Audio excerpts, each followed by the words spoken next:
같은 상황인데 누군가는 웃고 누군가는 불평합니다.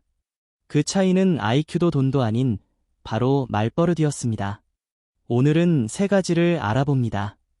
행복한 사람이 매일 쓰는 말버릇 5가지, 불만인 사람이 무의식적으로 쓰는 말의 함정, 그리고 오늘부터 말버릇 바꾸는 실전 방법입니다. 첫 번째 챕터입니다. 말버릇이 정말 감정을 만들 수 있을까요? 많은 분들이 감정이 생기면 그에 맞는 말이 나온다고 생각합니다. 화가 나니까 짜증나라고 하고, 기쁘니까 행복해라고 한다고요. 그런데 언어심리학에서는 반대 방향도 성립한다고 말합니다. 말이 먼저 바뀌면 감정도 따라 바뀐다는 거예요. 실제로 펜실바니아 대학의 연구에 따르면 긍정적인 언어를 의식적으로 3주 사용한 그룹은 우울 지수가 평균 38% 감소했습니다. 말버릇 하나를 바꿨을 뿐인데 감정이 따라온 거예요. 정리하면 말버릇은 단순한 표현 방식이 아니라 감정을 만드는 도구입니다. 이걸 알면 말버릇을 바꿔야 할 이유가 생기죠. 두 번째 챕터입니다. 뭘 해도 행복한 사람들이 공통적으로 쓰는 말버릇을 살펴봅니다. 행복한 사람들의 대화를 분석해보면 특정 단어들이 반복됩니다. 덕분에 방법이 있을 거야. 이만 하길 다행이다. 그럴 수도 있지. 이 말들의 공통점이 뭔지 보이시나요? 모두 상황을 긍정적으로 재해석하거나 가능성을 열어두는 방향입니다. 특히 방법이 있을 거야는 욕구는 포기하지 않되 방법을 바꾸는 사람들이 자주 쓰는 말이에요. 이만 하길 다행이다는 더 나쁠 수 있었다는 관점으로 감사함을 찾는 말입니다. 특히 덕분에라는 말은 굉장히 강력합니다. 불편한 상황도 덕분에를 붙이면 배움의 프레임으로 전환되거든요. 예를 들어 오늘 야근 때문에 힘들었어와 오늘 야근 덕분에 프로젝트 마무리 잘 됐어는 같은 사실이지만 전혀 다른 감정을 만듭니다. 행복한 사람들은 이 전환을 무의식적으로 합니다. 행복한 사람들은 특별한 상황에 있는 게 아닙니다. 같은 상황을 다른 말로 해석할 뿐이에요. 세 번째 챕터입니다. 항상 불만이 많은 사람들의 말버릇에는 어떤 패턴이 있을까요? 항상 불만인 사람들의 말에는 특징적인 패턴이 있습니다. 어차피 안 돼. 왜 나만 이래. 원래 이런 거야. 또 이러네. 할 수가 없어. 이 말들의 공통점은 가능성을 차단하고 피해자 위치에 본인을 두며 변화 가능성을 부정한다는 점입니다. 어차피라는 말은 뇌에 굉장히 강한 명령을 내립니다. 어차피 안 돼라고 말하는 순간 우리 뇌는 그것이 사실인지 아닌지를 확인하지 않고 그냥 믿어버립니다. 심리학에서는 이것을 학습된 무기력이라고 부릅니다. 반복적으로 어차피를 쓰다 보면 정말로 아무것도 시도하지 않는 상태가 됩니다. 불만인 사람들은 나쁜 사람이 아닙니다. 단지 뇌를 포기 모드로 훈련시킨 말버릇을 가지고 있을 뿐이에요. 잠깐 중간 정리를 하겠습니다. 지금까지 말버릇이 감정을 만든다는 것, 행복한 사람들은 덕분에와 어떻게를 즐겨 쓴다는 것, 불만인 사람들은 어차피와 왜 나만을 반복한다는 것을 배웠습니다.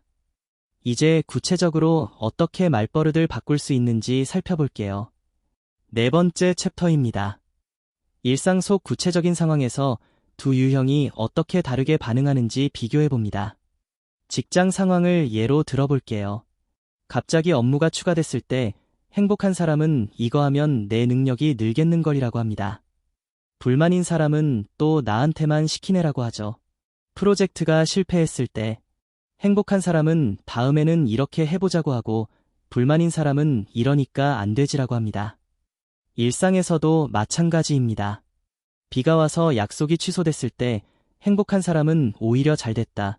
오늘 쉬어야지라고 하고 불만인 사람은 항상 이럴 때 이래라고 합니다. 음식이 늦게 나올 때 행복한 사람은 그동안 얘기나 하자고 하고 불만인 사람은 서비스가 왜 이래라고 합니다. 결국 상황은 같습니다. 비도 오고 차도 막히고 일도 많아요. 차이는 그 상황을 어떤 말로 해석하느냐에 있습니다. 다섯 번째 챕터입니다. 왜 말버릇이 감정에 영향을 주는지 뇌과학으로 설명해드립니다. 우리 뇌의 편도체는 언어와 실제 경험을 크게 구분하지 못합니다.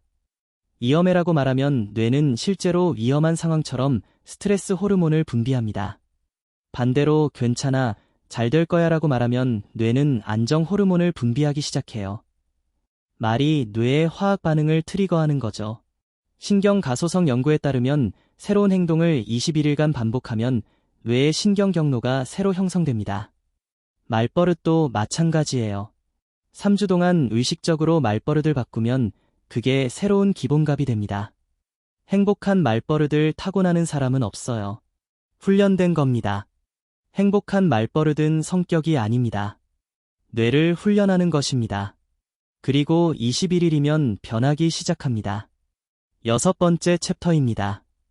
구체적으로 어떻게 말버릇을 바꿀 수 있는지 실전 방법을 드립니다. 핵심은 대체어 목록을 만드는 겁니다. 평소 자신이 자주 쓰는 불만 표현을 3가지만 찾아보세요. 그리고 그것을 대체할 행복한 표현을 옆에 적어두는 거예요. 처음엔 어색합니다. 근데 그 어색함이 바로 뇌가 새 경로를 만드는 신호예요.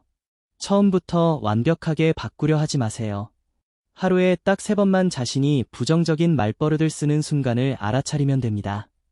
알아차리는 것만으로도 50%는 된 겁니다. 알아차렸으면 속으로라도 대체어로 바꿔보세요. 아, 지금 어차피 나왔다. 바꾸면 일단 해보자. 말버릇을 바꾸는 건 의지력 싸움이 아닙니다. 시스템의 문제예요. 대체어 목록이라는 시스템을 갖추면 됩니다. 마지막 챕터입니다. 오늘부터 7일간 실천할 수 있는 구체적인 챌린지를 드립니다. 1일차에는 자신의 부정 말버릇 3가지를 기록합니다. 2일차에는 각 말버릇의 대체어를 만들어요. 3일차부터 5일차까지는 하루 3번 알아차리기를 실천합니다. 6일차에는 오늘 하루 몇 번 전환에 성공했는지 셉니다. 7일차에는 가장 자주 쓴 행복한 말버릇 하나를 정해서 앞으로의 대표 말버릇으로 삼습니다. 7일 챌린지를 마치면서 가장 강력한 행복 말버릇 4가지를 드립니다. 덕분에 방법이 있을 거야. 이만 하길 다행이다. 그리고 오늘도 충분히 잘했어. 이 4가지를 일주일만 써보세요. 감정이 조금씩 달라지는 걸 느끼실 겁니다. 7일 후에 당신의 말버릇이 어떻게 달라졌는지 댓글로 알려주세요. 그런데 여기서 한 가지 중요한 질문이 생깁니다. 말버릇을 바꾸는 게 자기 자신을 속이는 건 아닐까요? 힘든데 괜찮아라고 하면 감정을 억압하는 게 아닌가요? 결론부터 말씀드리면 그건 다릅니다. 말버릇을 바꾸는 건 현실을 부정하는 게 아닙니다. 힘들다는 사실은 인정하되 그 다음에 어떤 방향으로 나아갈지를 선택하는 겁니다. 힘들어. 그래도 어떻게 하면 나아질까와 힘들어. 어차피 안 되는 같은 힘든 상황에서 출발하지만 전혀 다른 곳에 도착합니다. 자존감 높은 사람들은 고통을 부정하지 않습니다. 다만 고통에 가능성을 붙입니다. 실제로 자존감 연구에서 흥미로운 점이 발견됩니다. 자존감이 높은 사람들이 처음부터 긍정적인 말버릇을 가진 게 아니라 긍정적인 말버릇을 훈련한 결과로 자존감이 높아진 경우가 훨씬 많았습니다. 닭이 먼저냐 달걀이 먼저냐처럼 보이지만 실제로는 말버릇이 먼저였습니다. 이번엔 보너스 챕터입니다.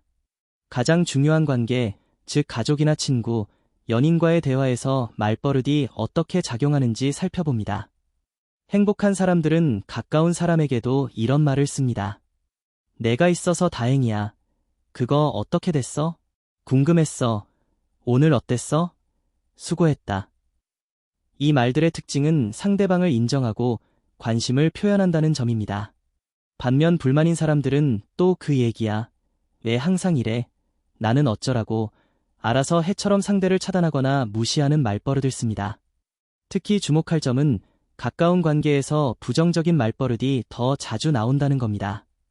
낯선 사람에게는 예에 바르게 말하지만 가장 소중한 사람에게 가장 거친 말을 합니다. 연구에 따르면 친밀한 관계에서 부정적 언어 사용이 긍정적 언어의 3배를 넘으면 관계 만족도가 급격히 하락합니다. 오늘부터 가장 가까운 사람에게 하루 한 번 덕분에를 써보세요. 오늘 내 덕분에 기분이 좋았어. 이거 해줘서 고마워 덕분에 편했어. 작은 말 하나가 관계를 바꿉니다. 마지막으로 가장 중요한 말버릇 하나가 남았습니다. 바로 자기 자신에게 하는 말, 즉 내면의 목소리입니다. 하루 동안 머릿속에서 스스로에게 하는 말을 들어보신 적 있으신가요? 이것도 못해. 나는 역시 안 되는 사람이야. 남들은 다 하는데 나만 이래. 이런 말들은 입 밖으로 나오지 않더라도 뇌에 그대로 전달됩니다. 아무도 안 들어도 뇌는 다 듣고 있어요. 행복한 사람들의 내면의 목소리는 다릅니다. 일단 해보자. 조금 틀려도 괜찮아. 나 오늘 나름 잘했는데 이 정도면 충분해. 완벽하지 않아도 자기 자신을 응원하는 말을 씁니다. 심리학에서는 이걸 긍정적 자기 대화라고 부르는데 이것만으로도 수행 능력이 평균 18% 향상된다는 연구 결과가 있습니다. 오늘 밤 자기 전에 딱 한 문장만 스스로에게 말해보세요. 오늘도 수고했어. 나 꽤 잘하고 있어. 어색하면 어색한 대로 그냥 한 번만 해보세요. 그게 시작입니다. 말버릇은 하루아침에 바뀌지 않습니다. 하지만 오늘 한 번, 내일 한 번, 그렇게 쌓이다 보면 어느 순간 나도 모르게 덕분에라는 말이 자연스럽게 나오는 날이 옵니다. 그 날이 오면 여러분이 조금 더 행복해진 날입니다. 오늘 영상 어떠셨나요? 혹시 지금 당장 바꾸고 싶은 말버릇이 떠오르셨나요? 댓글에 말버릇이라고 남겨주시면 행복한 말버릇 전체 리스트를 답글로 공유해드릴게요. 구독과 좋아요는 이런 영상을 더 만들 수 있는 힘이 됩니다. 다음 영상에서 만나요.